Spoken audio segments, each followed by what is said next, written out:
Hello दोस्तों, स्वागत है आपका हमारे यूट्यूब चैनल पे। दोस्तों, आइए आज हम मॉडर्न इंडियन हिस्ट्री जो है उसके 1857 जो रिवॉल्ट हुआ था उससे रिलेटेड कुछ एमसीक्यूज करेंगे जो कि प्रीवियस ईयर प्रीलिम्स के क्वेश्चंस हैं यूपीएससी के। तो आइए नंबर 1 क्वेश्चन स्टार्ट करते हैं। व्हाट वाज या वर द ऑब्जेक्ट या objects of queen Victoria's proclamation. मतलब जो 1858 में जो क्वीन विक्टोरिया ने आफ्टर 1857 जो रिवॉल्ट हुआ था उसके बाद एक क्वीन प्रोक्लेमेशन आया था, रानी विक्टोरिया ने उसको भेजा था। तो उस प्रोक्लेमेशन में क्या चीज़ें दी गई थी, उसके क्या ऑब्जेक्टिव्स थे वो देखते हैं। फर्स्ट क्या है कि to disclaim any attention to annex the Indian states. तो विक्टोरिया ने पहले कहा था, क्वीन विक्टोरिया ने, कि उनका ऐसा कोई इरादा आगे का नहीं है कि वो इंडियन स्टेट को एनेक्स करें। बिल्कुल सही है। सेकेंड क्या था, क्योंकि इतना जो बवाल हुआ था 1857 के रिवॉल्ट का, उसकी एक वजह ये भी थी कि जो डॉक्ट्रिन ऑफ लैप्स के तहत लॉर्ड डलहौजी ने बहुत सारे प्रिंसली स्टेट को क्या किया था, एनेक्स कर लिया था, जैसे झांसी, सतारा, नागपुर। तो इसलिए लोगों के अंदर बहुत गुस्सा था। तो क्वीन विक्टोरिया ने 1857 में जब आफ्टर रिवॉल्ट ये प्रोक्लेमेशन भेजा तो उसमें इन्होंने ये अच्छे से लिख दिया कि अब उनका आगे ऐसा कोई इरादा नहीं है कि वो प्रिंसली स्टेट को क्या करें, इंडियन स्टेट को एनेक्स करें। सेकेंड क्या है कि to place the Indian administration under the British crown. आप सबको याद होगा कि आफ्टर 1857 रिवॉल्ट के बाद इसके पहले क्या था, ईस्ट इंडिया कंपनी का रूल था ओवर इंडिया पे। लेकिन 1857 रिवॉल्ट की वजह से ही जो ईस्ट इंडिया कंपनी का जो रूल था वो एंड हुआ, और फिर जो क्वीन विक्टोरिया थी उन्होंने इंडिया को डायरेक्ट ब्रिटिश क्राउन के अंडर में ले लिया।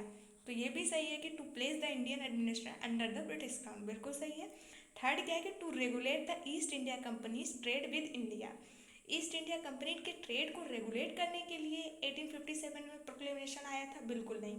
ये कब आया था, 1773। कब आया था, 1773 का जो चार्टर एक्ट था पहला, उसके थ्रू जो है ईस्ट इंडिया कंपनी के ट्रेड को रेगुलेट करने के लिए फर्स्ट वही रेगुलेटिंग एक्ट 1773 आया था। तो ये रॉन्ग है।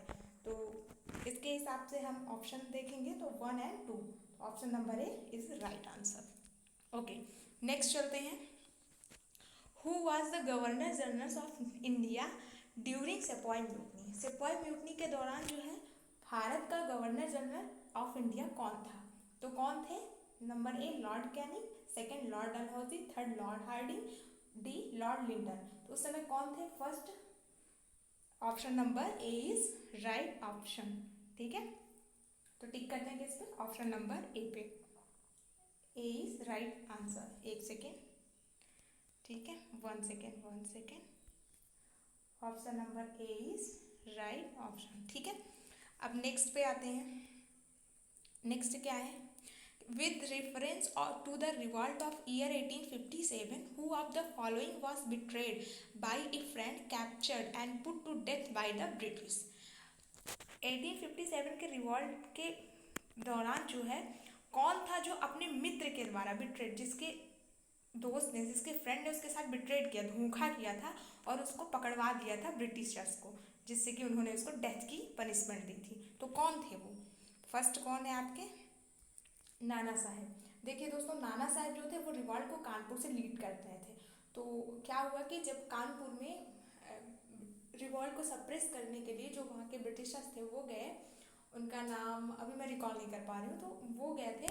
तो नाना साहब क्या किए, नेपाल भाग गए। तो नाना साहब को देखा नहीं गया, तो ये तो बिल्कुल रॉन्ग है। कुंवर सिंह जो थे वो बहुत कैरिज्मेटिक पर्सनालिटी थे। वो रिवॉल्ट को जो है बरेली से क्या कर रहे थे, लीड कर रहे थे। खान बहादुर खान जो थे वो फैजाबाद से लीड कर रहे थे रिवॉल्ट को, तो ये भी नहीं होंगे।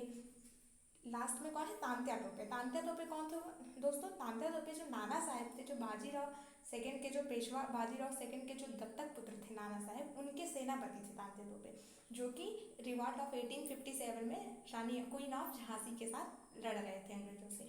और बाद में क्या हुआ कि इनको इनके ही एक मित्र के द्वारा धोखा दिया गया और ब्रिटिशर्स को पकड़ा दिया गया। बाद में इनको 1858 में जो है, सॉरी 1857 में क्या हुआ कि इनको ब्रिटिशर्स ने इनके कैप्चर करके इनको डेथ पनिशमेंट दिया था। तो सही ऑप्शन क्या है, ऑप्शन नंबर डी। कौन सा है, ऑप्शन नंबर डी। नेक्स्ट चलते हैं। नेक्स्ट क्या है, एक second. Which one of the following territories was not affected by the revolt of 1857? ऐसी कौन सी टेरिटरीज है जो 1857 के रिवॉल्ट से अफेक्ट नहीं हुई थी? तो जगदीशपुर अफेक्ट था, झांसी आपको याद होगा, क्वीन ऑफ झांसी रानी लक्ष्मीबाई वहाँ से लीड कर रही थी। लखनऊ में कौन थी? बेगम हजरत महल जो कि लीड कर रही थी रिवॉल्ट को। तो कौन सा ऑप्शन होगा? Option number C. कौन सा ऑप्शन होगा? ऑप्शन नंबर सी, चित्तौड़ में ये रिवॉल्ट अफेक्ट नहीं किया था। नेक्स्ट चलते हैं। Which one of the following places did Kunwar Singh a prominent leader of the revolt 1857 belongs to? जो 1857 का रिवॉल्ट था उसमें कुंवर सिंह जो थे वो कहाँ से बिलोंग करते थे, कहाँ से उन्होंने रिवॉल्ट को लीड किया था? तो देखिए दोस्तों,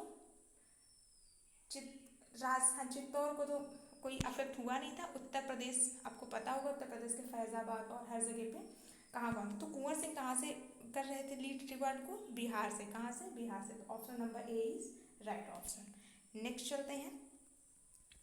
इन this stances we could not play off the Mohammedans against the Hindus. To which one of the following event did this remark of attention relate? कौन सा रिवॉल्ट है जिसमें जो है हिंदू मुस्लिम की एकता देखी गई थी? मतलब हिंदू और मुस्लिम जो थे वो एक दूसरे के अगेंस्ट ना होकर एक दूसरे के साथ थे। तो आपको याद होगा कि वो और कोई नहीं, रिवॉल्ट ऑफ 1857 था। ठीक है, बाकी तो आपको याद होगा कि 1909 में 1900 कब, एक सेकेंड, 909 में मॉडर्न हिंदू रिफॉर्म आया था जिसपे अंग्रेजों ने लीगली जो है हिंदू मुस्लिम की एकता को सेपरेट कर दिया था, क्योंकि उनको पता था 1857 के रिवॉल्ट में कि किस तरह से हिंदू मुस्लिम जब एक हुए थे आपस में तो दिखी थी उनको उनकी ताकत, तो इसीलिए। तो उसके बाद चंपारण सत्याग्रह 1917 में हुआ था, जबकि अलग ये 1909 में कर दिए थे। तो सारे नहीं होंगे, कौन सा ऑप्शन होगा? Option number A is right answer, revolt of 1857। Next चलते हैं।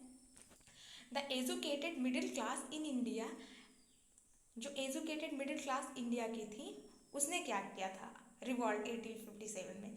Oppose the revolt of 1857, revolt को अपोज किया था या फिर सपोर्ट किया था रिवॉल्ट को? रिमेन न्यूट्रल थे वो लोग, या फिर fought against the native rulers, या फिर वो अपने नेटिव रूलर्स के नाम थे? तो दोस्तों जो एजुकेटेड मिडिल क्लास की फैमिली, मिडिल क्लास थी जो इंडिया की, उसने क्या किया था? रिमेन न्यूट्रल थे, ना तो वो साथ दिए थे, ना ही अपोज किए थे रिवॉल्ट का, और ना ही वो अपने नेटिव थे। तो ऑप्शन नंबर, एक second, option number C is right answer. Next चलते हैं। तो दोस्तों बस यहीं तक था, इसके बाद अगले वीडियो में हम फिर से चलेंगे। ऐसे ही बने रहिए दोस्तों। अगर आपको ऐसे ही यूपीएससी सिविल सर्विसेज के प्रीवियस ईयर्स के टॉपिक वाइज अगर आपको क्वेश्चंस क्वेरी करनी है तो ऐसे ही मेरे साथ बने रहिए वीडियो में। चैनल को सब्सक्राइब कर लीजिएगा, साथ में बेल आइकन प्रेस कर लीजिएगा जिससे कि आपको नोटिफिकेशन मिल जाए। तो जय हिंद दोस्तों, तैयारी अच्छे से करिए आप लोग।